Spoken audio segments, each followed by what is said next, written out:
orang infak di jalan Allah. Infak itu, ini yang perlu saya luruskan, tidak harus menggunakan uang. Infak itu pemberian bersifat materi. Makanan itu infak, pakaian itu infak, buah-buahan itu infak. Silahkan berbagi, walaupun gak ada uang, bisa kita gunakan dengan yang lain. Cek, kalau antum main ke Auckland, ke New Zealand, ya, di situ ada donation itu bukan cuma dengan uang, food. Kadang mereka kasih dengan makanan. Ada yang nyimpen ciki, kotaknya di situ.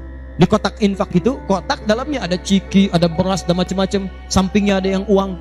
Cuman mesti dilihat dulu bagaimana bentuk kotaknya. Ya, kalau kotaknya belahan kecil, itu pasti uang, bukan beras. Oh, ini beras nih, dibuka dulu karungnya, diginikan. Tidak, bukan. Silakan bebas. Ya, dan itu nilainya tinggi. Kadang-kadang antum lupa di majelis ilmu ada snacknya, walaupun cuma kurma dapat 2, bagi 1 dengan teman. Air misalnya tidak harus semua oleh antum. Bagi, begitu antum bagi langsung dituliskan 700 kali lipat paling minimal. Demi Allah saya katakan paling minimal 700 kali lipat. Makanya zaman Nabi itu ada satu keluarga yang berlomba tuh mendekatkan diri pada infak walaupun dirinya kekurangan. Agak aneh tuh cara berpikirnya. Ya, jadi kalau dibandingkan manusia sekarang nggak dapat tuh, nggak dapat. Saya mau tanya begini, antum di rumah persediaan, antum punya anak 2, antum dengan istri, 1 suami 1 istri 2 anak. Di rumah ada persediaan makanan untuk 2 anak antum saja. Antum aja nggak makan malam itu, cuma ada anak 2. Untuk mereka kalau nggak makan mereka bisa nahan lapar semalaman. Tiba-tiba antum ditawarkan oleh seseorang, ada tamu nih, mau nggak dijamu di rumah? Bisa nggak? Pertanyaan saya, kalau ada orang yang datang seperti itu ke tempat antum, Mas, ini ada tamu, saya nggak bisa jamu, bisa nggak antum jamu? Di rumah antum cuman ada makanan untuk anak-anak, antum pun nggak bisa makan. Pertanyaan saya, dijamu nggak teman itu? Kenapa diam? Wahai ahli surga, kenapa diam? Lihat cara berpikirnya. Kalau cara berpikir kita hanya ke makanan saja, maka kita katakan, Ustaz, anak saya aja dapatnya makanan seperti itu, kami pun gak makan, bagaimana bisa diberikan pada tamu? Tapi cara berpikir Tolhah dan keluarganya agak beda.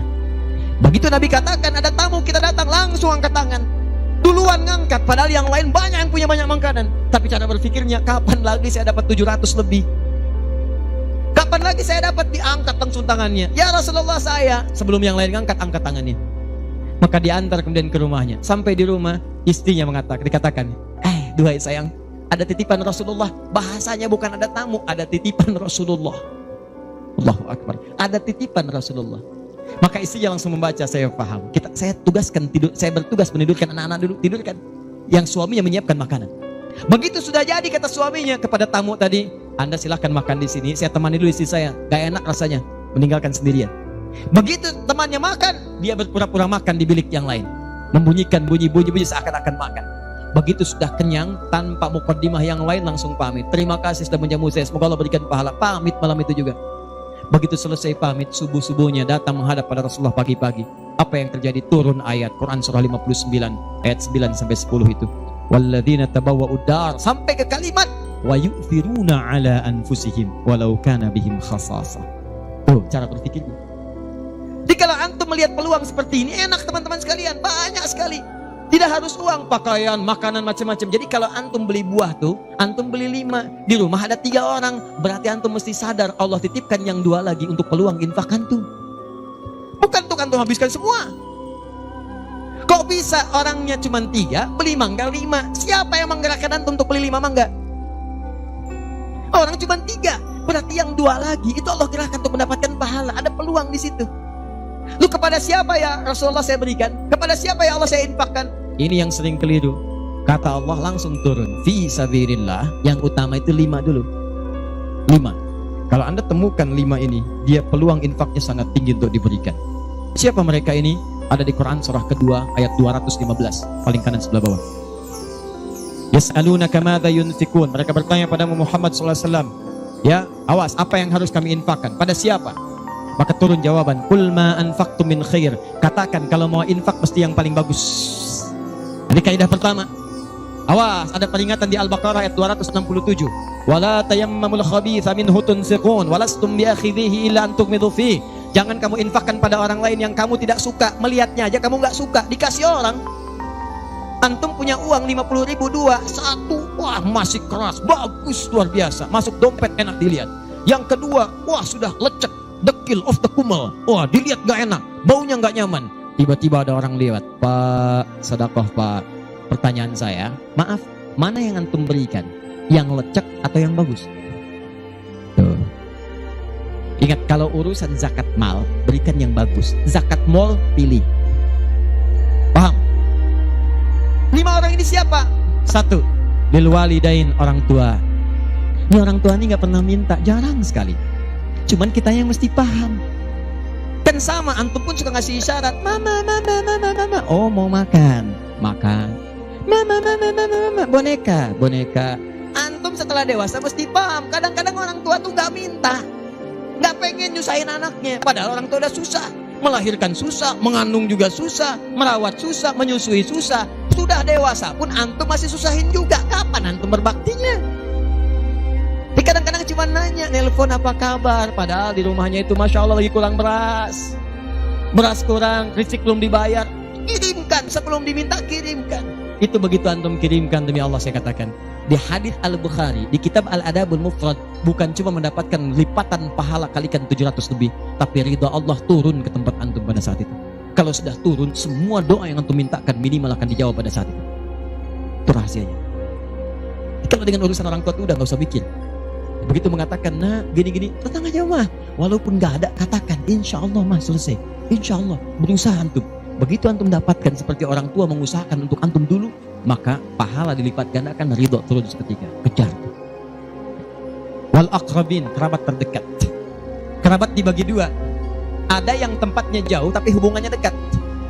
Punya saudara sekandung, tinggalnya di Palembang, antum di Semarang. Ayo kirimkan. Anak bibi gak bisa nih pendidikannya, bantu, antum ada, bantu, nilainya tinggi. Jangan dikira ringan. Nih bagian kedua nanti kalau saya terangkan banyak nih. Tenang aja, kita masih sampai subuh. Bagian kedua saya ikutin deh. Antum jual saya beli. Ya, cuman saya beli sampai 9:30. Paham? Ayo akrabin. Yang kedua itu, maaf, golongan kedua akrabin bisa tetangga. Orang yang tidak ada hubungan famili secara mahram, cuma tetangga antum. Tapi kalau yang kedua ini, Allahu Akbar, indahnya Al-Quran. Cek oleh antum, silakan cek. Walaupun beda agama, itu tetap ada peluang infak. Gak ada ketentuan ini kecuali di Quran. Gak ada aturan ini kecuali di hadis. Buka Quran surah ke-31 ayat 15, paling kiri sebelah atas.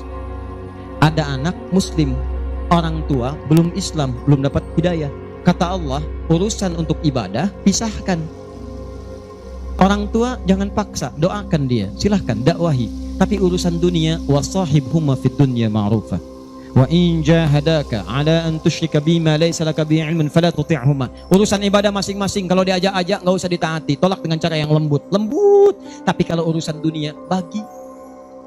Antum muslim, orang tua belum Islam, antum punya kelebihan. Uang agak banyak, melimpah, makanan ada, bagi. Kata Allah, jangan lihat kemudian kepercayaannya karena dia belum muslim. Bagi. Indah teman-teman sekalian. Dan itu ada pahalanya. Begitu antum berikan, masuk yang halal. Begitu halal masuk, kan haram keluar. Kan cara berpikirnya begitu. Halal masuk, yang haram keluar. Begitu keluar, sekat di hatinya terbuka. Karena yang haram itu saat masuk di hadis Muslim, haram masuk naktah sauda, noda hitam. Noda menutup. Kalau masuk jadi daging dia. Antum misal, iyadzubillah, bukan antum, ada orang lain konsumsi yang haram. Yang haram masuk ke dalam mulutnya, masuk ke tubuhnya, beredar dengan darah, jadi daging, masuk ke telinga. Quran surah 6 ayat ke-25. Wa fi adhanihim waqra, di telinganya ada sumbatan. Maka yang haram cepat kedengaran, yang halal susah. Masjid dekat, suaranya dekat, Allahu Akbar, susah. Tapi konser yang macam-macam, yang joget, yang ini, yang itu, nyampe tuh konser di Jakarta dari Semarang tembus ke sana. Wa ada absarihim ghishawah, masuk ke mata jadi penghalang, nutup. Quran surah kedua ayat ke-7. Gak kelihatan. Orang ke masjid itu bukan gak kelihatan, nampak, cuman gak ada dorongan. Akhi, ayo ke masjid. Ya, alhamdulillah, nanti. Padahal yang besar lewat, kecil lewat. Yang paling aneh itu begini, kok bisa antum lewat depan masjid padahal bisa lewat jalan lain? Kenapa Allah antarkan sampai lewat depan masjid?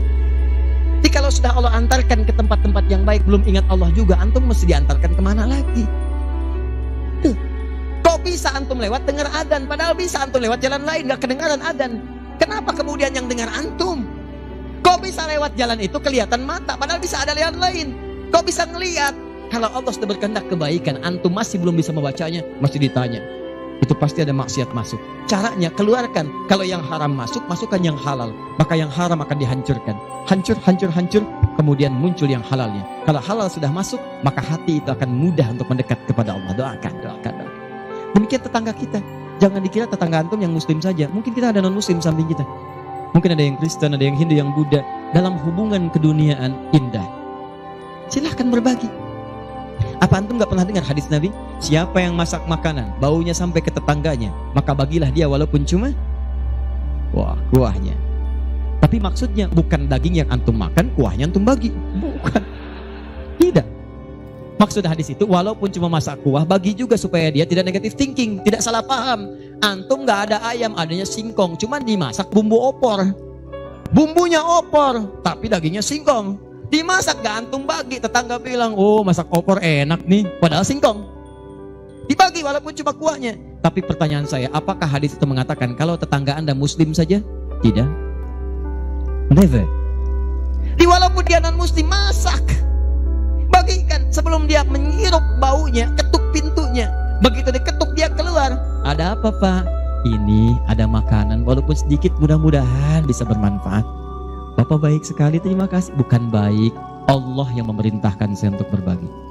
Dan saat itulah kalimat Allah mengalir di hati yang paling bening, menghunjam ke jiwanya. Masuk jadi hidayah. Masya Allah, besok-besok dia ketuk pintu kan, Assalamualaikum. Udah bisa Assalamualaikum tuh. Sebelumnya tidak.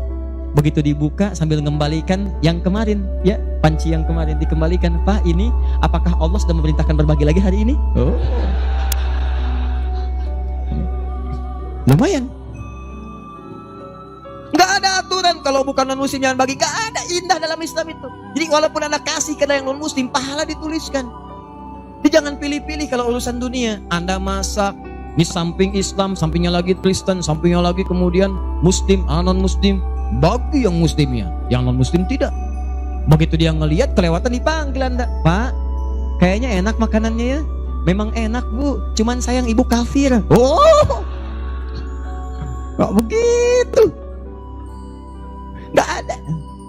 Jadi bagi teman-teman, silahkan. Dan pahalanya ada, indah. Cuman di kita tuh, coba lihat aturan-aturan. Antum bang aja deh, kita fikirnya kumpulin lagi. Bab tumbuhan, sekarang kan lagi musim rambutan ya. Rambutan. Tuh, antum di pekarangan ada rambutan, tumbuh.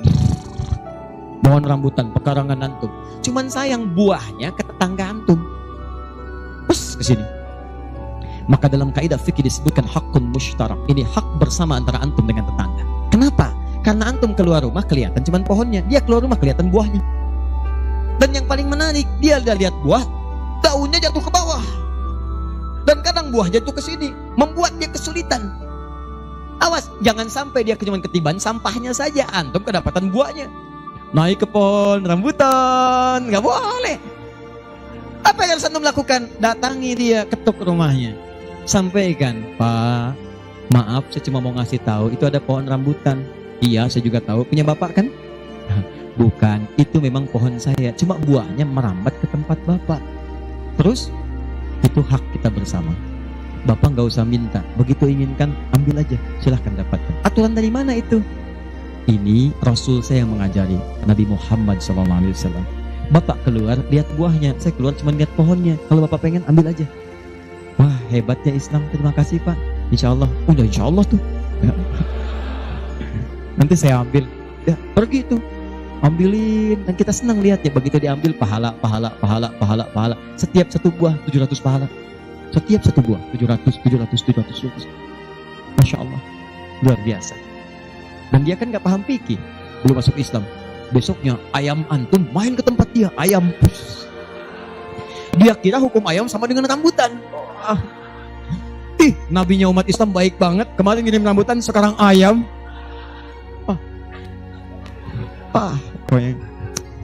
Mungkin ayam itu akan menggendong antum ke surga ya? Infak tuh. Nah, pertanyaan saya, antum punya agenda berapa untuk infak tuh? Coba lihat, kadang-kadang kan ada anak yatim samping. Gak usah terpikir banyak uang. Pakaian, buka tuh pakaian antum, masuk ke kamar, buka. Begitu dibuka, berapa banyak koleksi pakaian antum?